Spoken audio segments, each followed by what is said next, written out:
Isa ang adhikain ng ating hukbo. Ang mapapagsakang kauli-uli ang barko ng kalaban. Sa ngalan ng diwa ng pag-iigan, iaalay ko ang aking buhay nang walang pinagsisisihan.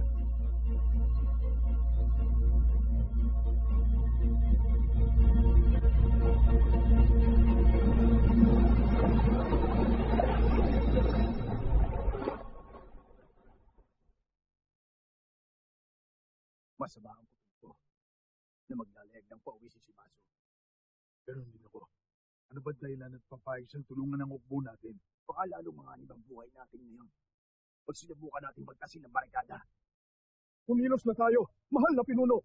Sa said ng imbakan, wala na tayong natitirang kagamitan. Ano nang gagawin natin? Hindi totoo ang mga sinasabi ninyo! Hindi sisira sa kanyang pangako si Shimazu.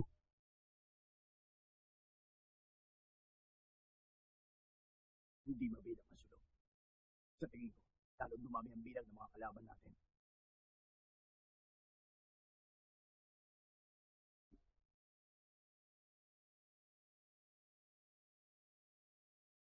Humandang maglayag. Homura. Bakit natin gagawin? Hindi pangkaraniwan ang dingas ng mga sulo nila.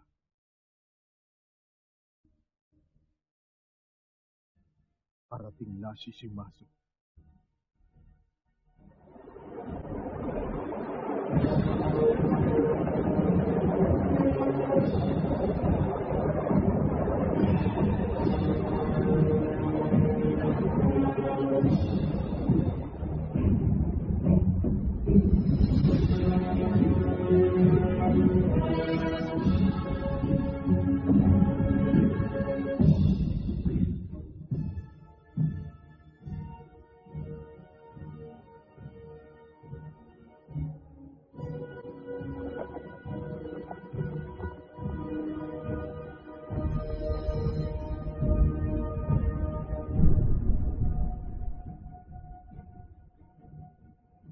Bilis ng paglalayag natin. Madaling araw pa lang naroon na tayo sa kuta ng Yegyo.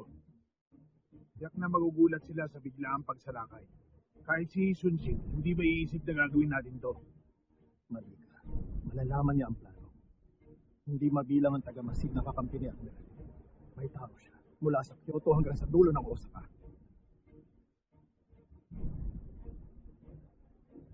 Ano kung marami siyang taga-Masid? Sinabi ko lang ang katotohanan upang maging handa tayo sa pagharap sa kanya.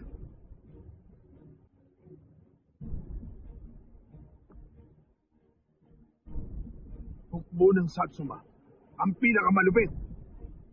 Kinilala tayo bilang matatapang at mapapangis na kalaban kahit malayo tayo sa ating bayan. Masaksak man, hindi nalalagot ang hininga. Patumba man tayo, muli tayong babangon upang patayin ang kalaban. Mapalad tayo at napabilang tayo sa tanyag ng hukbo ng Satsuma. Patutumbahin natin si Yi Sunshin kasama ang buong pulutong niya. Itangha mo sa bato!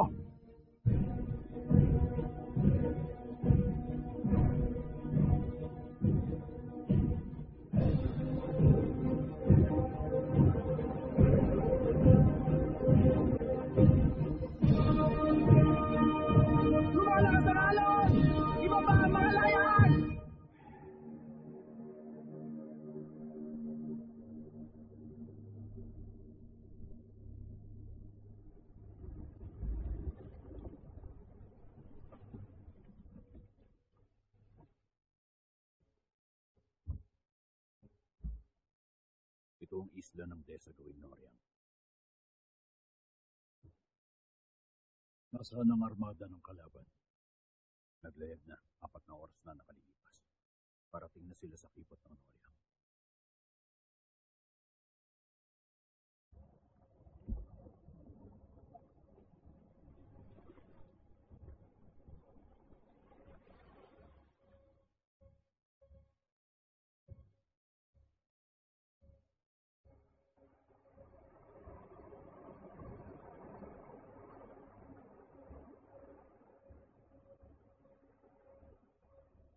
Uulitin ko ang paliwanag. Maghihintay kami sa gawing timog ng isla ng Der upang tambakan ang mga barko nila. Kung ganon, dito kami sa Hilaga.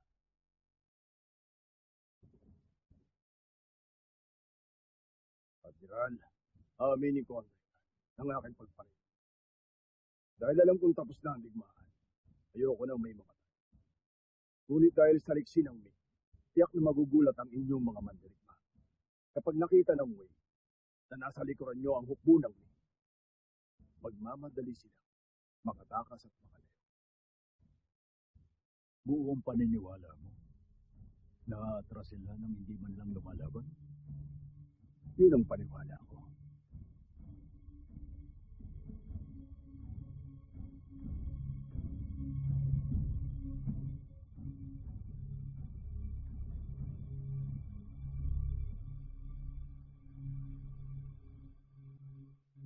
Maabantayin ng galera.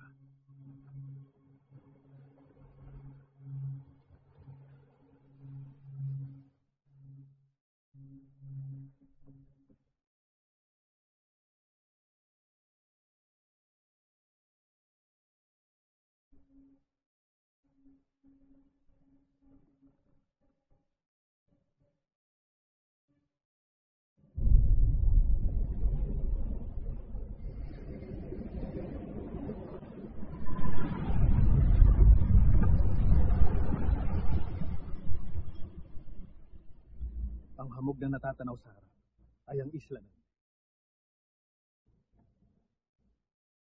Pag naglayag patungong timog, matutumbok natin ang look ng Guangya sa loob lang ng 2 oras.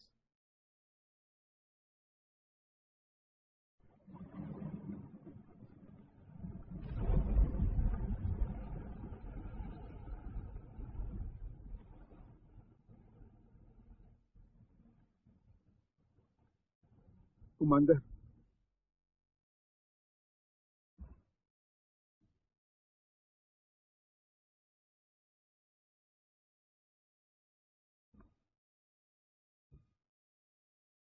Ano yung palapit sa atin?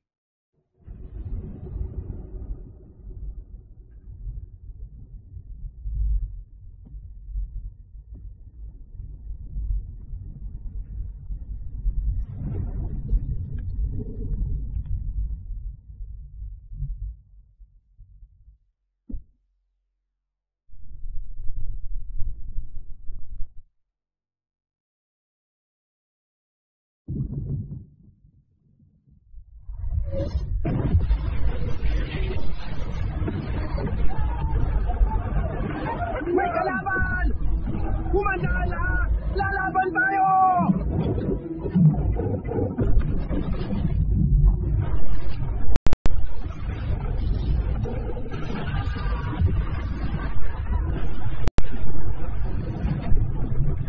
Kumanda sa makikipaglaban!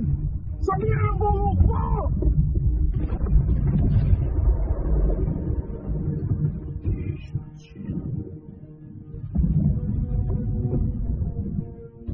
Ihandam ni Kurabane. Ako po masusunod po.